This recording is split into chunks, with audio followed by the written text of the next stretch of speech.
Good morning students. Today we are going to learn next part of this topic journal. आज आपण journal इयत्ता 11वी book keeping and accountancy मधला topic number 3 learn करणार आहोत.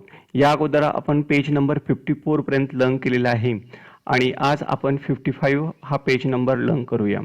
So journal एंट्रीमध्ये when we are going to study about journal, आपण journal entry करत असताना आपल्याला प्रॉब्लेम दिलेला असतो आणि with the help of that problem we have to prepare journal entries. तर ही जे काही एक्झाम्पल आहे याला आपण काय म्हणतो, ट्रान्झॅक्शन असं म्हणतो. So we have to identify, आपल्याला ट्रान्झॅक्शनमध्ये दोन अकाउंट कोणकोणते इन्व्हॉल्व आहेत ते आपल्याला आयडेंटिफाय करणं आवश्यक आहे आणि त्यानंतर आपण काय करू शकतो, जर्नल एंट्री करू शकतो. सो नाव purchase laptop from Jalaram and company worth ₹50,000 at 18% GST and amount paid by cheque.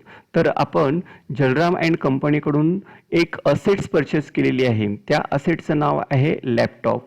So we have to identify two account. We are going to purchase laptop, आपण लॅपटॉप परचेस करीत आहोत.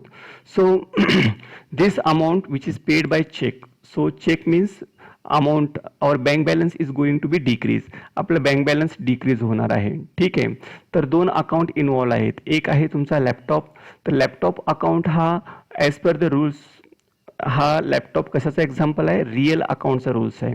मग real अकाउंटचा rules काय सांगतो, debit what comes in, credit what goes out. आपल्या बिझनेसमध्ये जेव्हा आपण लॅपटॉप परचेस करतो तेव्हा आपल्या बिझनेसमध्ये लॅपटॉप येत आहे. And when we are going to paid by cheque, आपण चेकने जेव्हा पेमेंट करतो, म्हणजे या ठिकाणी who is the giver, bank. So bank is one of the example of personal account. Bank हे कशाचं एक्झाम्पल आहे, तुमचं पर्सनल अकाउंटचं एक्झाम्पल आहे. So as per the rules of personal account, credit the giver. So here bank is the giver. So we have to identify two account. आपण दोन account identify केलेले आहेत. So laptop account debit as per the rules of real account, debit what comes in. So what comes in our business? Laptop comes in our business when we are going to purchase laptop. जेव्हा आपण laptop purchase करतो तेव्हा आपल्या बिझनेसमध्ये laptop येत आहे. So worth ₹50,000, त्या असेटची value किती आहे, ₹50,000 आहे. But here GST is 18%. So we have to paid GST to the government. आपण जेव्हा एखादी असेट्स परचेस करतो किंवा गुड्स परचेस करतो त्यावरती आपल्याला टॅक्स पेड करावा लागतो. तो GSTच्या फॉर्ममध्ये टॅक्स पेड करावा लागतो. So we have to paid 50% GST to the state government and 50% GST to the central government. 18%च्या 50% म्हणजे अर्धे. जर आपण 18ला आपण 2ने डिवाइड केलं तर 9% येणार. ठीक आहे.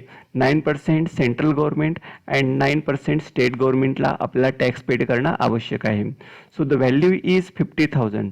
एकूण आपली जी काही कॉस्ट आहे असेटची ती आहे ₹50,000.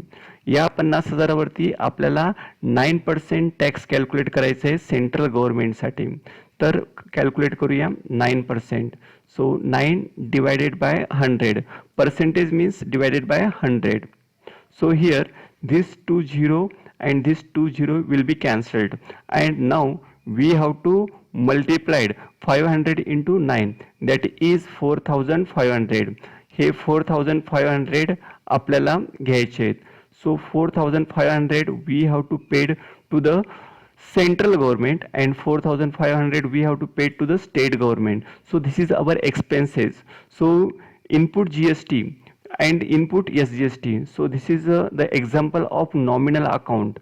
So the rule of nominal account is debit all expenses and losses. हा जो खर्च आहे तो एक्सपेन्सेस आहे म्हणून तो आपण डेबिटला दाखवणार. So 4,500 input CSGST and 4,500 input SGST. So 4,500 total 9,000. So this amount 50,000 plus 9,000 total 59,000 we are going to paid by check. आपण ते चेकने पेमेंट करत आहोत. So narration will be being purchase laptop by cheque at 18% GST. तर अशा प्रकारे आपल्याला त्याचं एक्सप्लेनेशन लिहिणं आवश्यक आहे. सो नाव नेक्स्ट ट्रान्झॅक्शन आपण बघूया.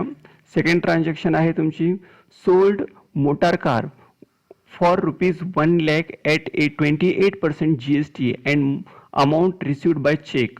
तर आपल्याला आपण काय करीत आहोत, एक मोटार कार सोल्ड करत आहोत आणि त्यावरती आपण 18% GST चार्ज करत आहोत ॲज पर दी गव्हर्नमेंट रूल्स. तर ॲक्च्युली हे GSTचे रेट कमी जास्ती होत असतात, परंतु आपला जो प्रॉब्लेम दिलेला आहे, as per the problem we have to calculate GST amount. So the cost of motor car is 1,00,000 रुपये. आपण जी काही मोटार कारची कॉस्ट कॅल्क्युलेट केली आहे ती 1,00,000 रुपीज आहे.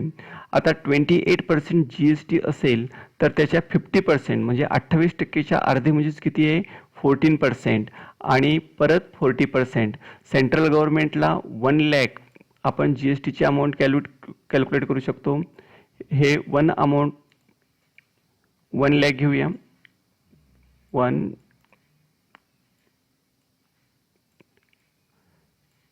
okay, so this is 1,00,000 amount and we have to calculate 14% GST. आपल्याला 14% GST calculate करायचं आहे. तो कसा कॅल्क्युलेट करायचा आहे ते बघूया. हे 14% means 14 into 14 upon 100.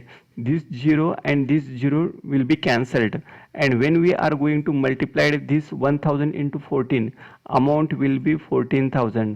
आपल्याला माहीत आहे कॅल्क्युलेट कसं करायचं आहे, तरी सुद्धा मी या ठिकाणी तुमच्यासाठी कॅल्क्युलेट करत आहे. सो 14,000 अँड 14,000 टोटल 28,000 आपण GST घेतोय. कुणाकडून घेतोय? कस्टमरकडून घेतोय.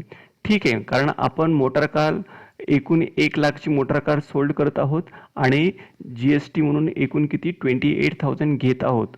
आणि जो काही आउटपुट GST आणि इनपुट GST मधला जो डिफरन्स असतो तो आपल्याला गव्हर्नमेंटकडे पेड करावा लागतो. So amount is going to be received by cheque. So we have to identify 2 accounts. आपल्याला 2 अकाउंट आयडेंटिफाय करणं आवश्यक आहे. तर एक अकाउंट आहे तुमचा मोटार कार आणि दुसरा अकाउंट आहे तुमचं चेक. तर motor car is one of the example of real account. Real account म्हटल्यानंतर ती असेट येत आहे का जात आहे. If we are going to sold that asset goes out from the business. आपल्या बिझनेसमधून ती जात आहे. जात असेल तर तिला आपण काय करणार, आपण क्रेडिट करणार. So if amount is going to be received, this cheque means we are going to received this our bank balance is going to be increased. So bank is our receiver. So bank is one of the example of personal account. तर bank account कशाचं example आहे, personal account. So our bank balance is going to be increased. So this bank account will be debit. इथं बघा bank account debit होत आहे आणि आपल्या बिझनेसमधून motor car जात आहे. मोटार कारची व्हॅल्यू आहे किती, 1,00,000 रुपये आणि आउटपुट CGST आहे तुमचा 14,000 आणि आउटपुट SGST आहे तुमचा 14,000. So 14,000 and 14,000. So this amount will be 1,28,000. आपल्याला सर्वांना माहीत आहे डेबिट आणि क्रेडिटची अमाऊंट सेम असणं गरजेचं आहे. As per double entry book keeping system, every debit has to be give equal amount of credit. तर करस्पॉन्डिंग अमाऊंट कशी असणं गरजेचं आहे, सेम असणं आवश्यक आहे. So narration will be being motor car and amount received sold motor car and amount received by check at 28% GST. तर आपल्याला अशा प्रकारचे हे कॅल्क्युलेशन दाखवणं आवश्यक आहे. So now recording of journal entry. आपण जर्नल एंट्रीमध्ये गुड्स अकाउंट संबंधी आपण ट्रान्झॅक्शन बघूया. तर ॲक्च्युली पूर्वी गुड्स अकाउंट केला जात होता. जसं परचेस ऑफ गुड्स म्हटलं की गुड्स अकाउंट डेबिट टू ज्या व्यक्तीकडून आपण माल खरेदी केला त्याचं नाव, किंवा कॅश असेल तर goods account debit to cash, sold असेल तर cash account debit to goods. पण as per the modern accounting system, so we have to classified this goods account into different category. जर आपण गुड्स परचेस करत असेल तर त्याला आपण परचेस अकाउंट हे नाव देणं आवश्यक आहे. If we are going to sell goods, आपण गुड्स सेल करत असेल तर सेल्स नाव देणं आवश्यक आहे. If when we are going to return goods which is purchased, आपण जो माल खरेदी केलेला आहे आणि तो परत करत असेल तर तो रिटर्न आउटवर्ड या बुकमध्ये लिहिणं आवश्यक आहे. And those goods we sold but customer return goods to us. जेव्हा कस्टमर आपल्याला रिटर्न करतो त्याची एंट्री रिटर्न इनवर्डमध्ये करणं आवश्यक आहे. आणि जर आपण गुड्स प्रोप्रायटरने स्वतःसाठी यूज करत असेल तर goods withdrawn by proprietor account नाव देणं आवश्यक आहे. If you are going to sold goods at free of cost, that is as a free sample. जर आपण फ्री सॅम्पल म्हणून एखादी वस्तू सोल्ड करत असाल तर ते आपण goods distributed as free sample यामध्ये घेणं आवश्यक आहे. जर एखादी वस्तू खराब झाली असेल आगीमुळे तर we have to prepare goods destroyed by fire account. आणि जर ट्रान्झिटमध्ये प्रवासामध्ये एखादी वस्तू खराब झाली असेल तर goods damage or lost in transit account करणं गरजेचं आहे. So in this way we have to classified goods account into different types of category. तर आपण हे सर्व कॅटेगरी लर्न करूया. वन बाय वन आपण सर्व गोष्टी लर्न करूया. So first one, purchase account. So we can purchase goods by two ways. आपण दोन प्रकारे वस्तू खरेदी करू शकतो, cash purchase and credit purchase. So what is cash purchase and credit purchase we will study. तर आपण वस्तू दोन प्रकारे खरेदी करू शकतो, कॅश परचेस आणि credit purchase. So when we are going to paid goods and payment is going to be paid immediately. जेव्हा आपण एखादी वस्तू खरेदी करतो आणि त्याचं पेमेंट आपण लगेच करतो त्याला आपण काय म्हणतो, कॅश परचेस असं म्हणतो. आणि एक उदाहरण सुद्धा आपण घेऊया. So for example this is our transaction. Purchase goods for cash from Sonu, mister Sonu worth ₹2000. आपण सोनूकडून 2000 रुपयाची वस्तू परचेस केलेली आहे, परंतु या ठिकाणी जे पेमेंट आहे ते कॅशद्वारे केलेलं आहे. So whenever we are going to solve any problem of journal that time we have to identify two accounts. आपल्याला दोन अकाउंट कोणकोणते इन्व्हॉल्व आहेत ते सांगणं आवश्यक आहे. So here two accounts are, one is purchase account. When we are going to purchase goods, जेव्हा आपण एखादी गुड्स परचेस करतो तेव्हा परचेस अकाउंट घ्यायचं. when we are going to purchase asset, that time we have to take assets account. तर आपण goods purchase करत असतो तर परचेस अकाउंट, असेट परचेस करत तर असेटचा अकाउंट घेणार आहोत आपण. तर एक अकाउंट आपल्याला माहीत झालेलं आहे ते म्हणजे purchase account. And here cash account, because this is a cash transaction. आपल्या बिझनेसमधून कॅश जात आहे. सोना अकाउंट का येणार नाही, because this is a cash transaction, not a credit transaction. जर कॅशचा उल्लेख नसता आणि सोनू म्हटलं असतं तर आपण सोनू अकाउंट घेतलं असतं.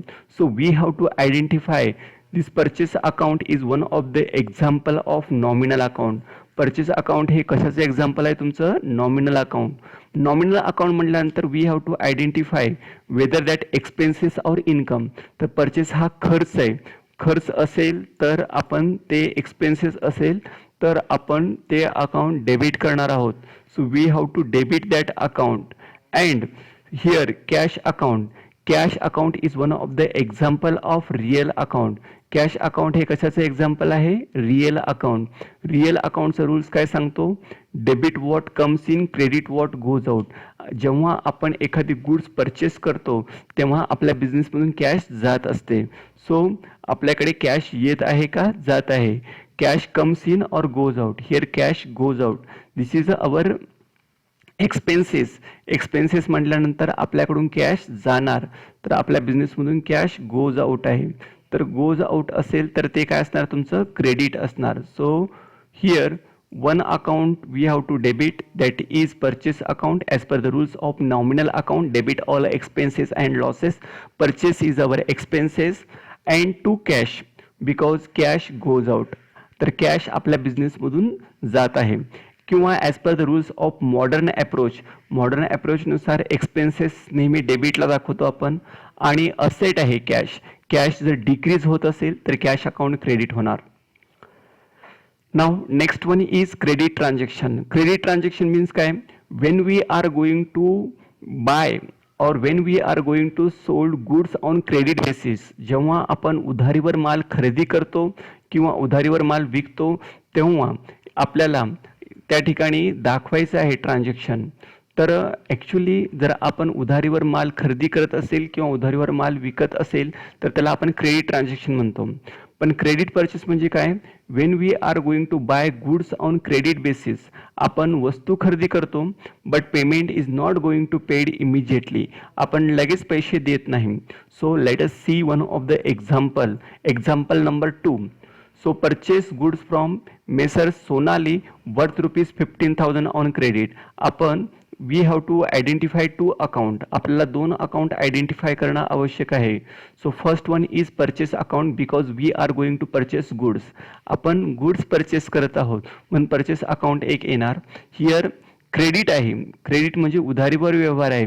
तर उधारीवर असेल तर तो आपण काय करणार आहोत, या ठिकाणी सोनालीचं नाव आपण एंटर करणार आहोत because Sonali is the person who sold goods to us.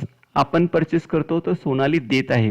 So as per the rules of nominal account, nominal अकाउंटचा रूल्स काय सांगतो, debit all expenses and losses. तर आपण 15,000 रुपयाची वस्तू खरेदी करत आहोत म्हणून डेबिटच्या कॉलममध्ये आपण 15,000 रुपये घेणं गरजेचं आहे. आणि क्रेडिटला लिहिताना 2 ने सुरुवात करत असतो. And Sonali is one of the example of personal account. तर पर्सनल अकाउंटमध्ये काय असणार आहे, debit the receiver, credit the giver. So here Mrs. Sonali is the giver.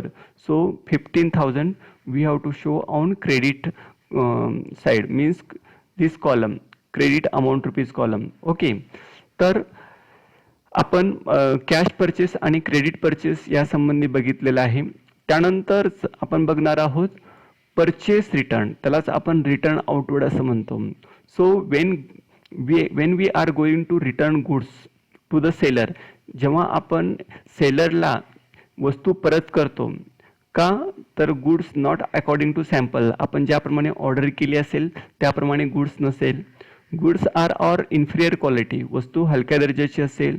Goods are damage in transit, वस्तू प्रवासामध्ये खराब झाली असेल.